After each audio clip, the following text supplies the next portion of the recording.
সুপ্রিয় দর্শক, অনুরাগী ছোঁয়ার একটি জনপ্রিয় চরিত্র হলো দীপা সেনগুপ্ত। তবে এবার দীপার বাস্তব জীবনে ঘটল এক ভয়ঙ্কর ট্র্যাজেডি। সবকিছুই এক নিমিষে শেষ হয়ে গেল। কান্নায় ভেঙে পড়ছেন দীপা। কি হয়েছে তার বিস্তারিত জানতে ভিডিওটি না টেনে শেষ পর্যন্ত দেখতে থাকুন। বর্তমান সময়ের একটি জনপ্রিয় মুখ হলো স্বস্তিকা ঘোষ, অর্থাৎ আমাদের সকলের প্রিয় দীপা। তিনি শুধুমাত্র একজন অভিনেত্রী নন, তিনি একজন সংগ্রামী মেয়ে, যিনি নিজেকে তৈরি করেছেন অভিনয়ের মাধ্যমে।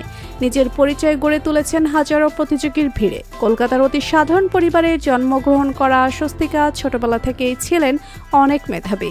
স্কুল কলেজ জীবনে তিনি পড়াশোনায় অনেক ভালো ছিলেন। তার পরিবার সবসময় তাকে অভিনয়ের স্বপ্নে সাপোর্ট করেছে। স্বস্তিকা সর্বপ্রথম মডেলিংয়ের মাধ্যমে অভিনয় জীবন শুরু করেন। এরপরও সুযোগ পেয়েছিলেন ছোট পর্দায়। অনুরাগী ছোঁয়া ধারাবাহিকে দীপা চরিত্রে অভিনয় করে রাতারাতি জনপ্রিয়তা অর্জন করেন স্বস্তিকা।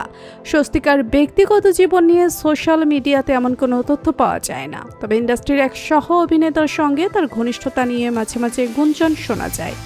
জানা গিয়েছে, স্বস্তিকা সম্প্রতি নিজের ইনকামের টাকা দিয়ে কলকাতায় একটি ফ্ল্যাট কিনেছেন।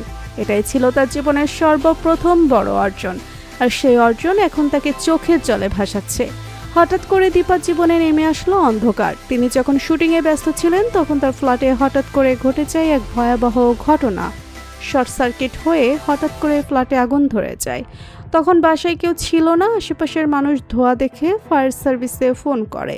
অবশেষে ফায়ার সার্ভিস এসে আগুন নিয়ন্ত্রণে আনে, কিন্তু ততক্ষণে যা ক্ষতি হবার তা হয়ে গিয়েছে।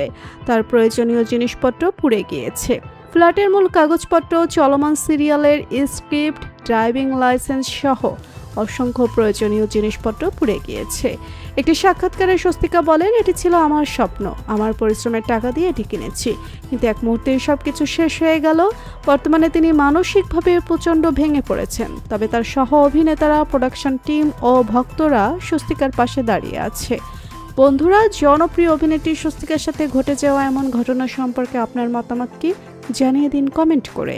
আর ভিডিওটি ভালো লেগে থাকলে একটি লাইক দিয়ে চ্যানেলটি সাবস্ক্রাইব করুন। ধন্যবাদ।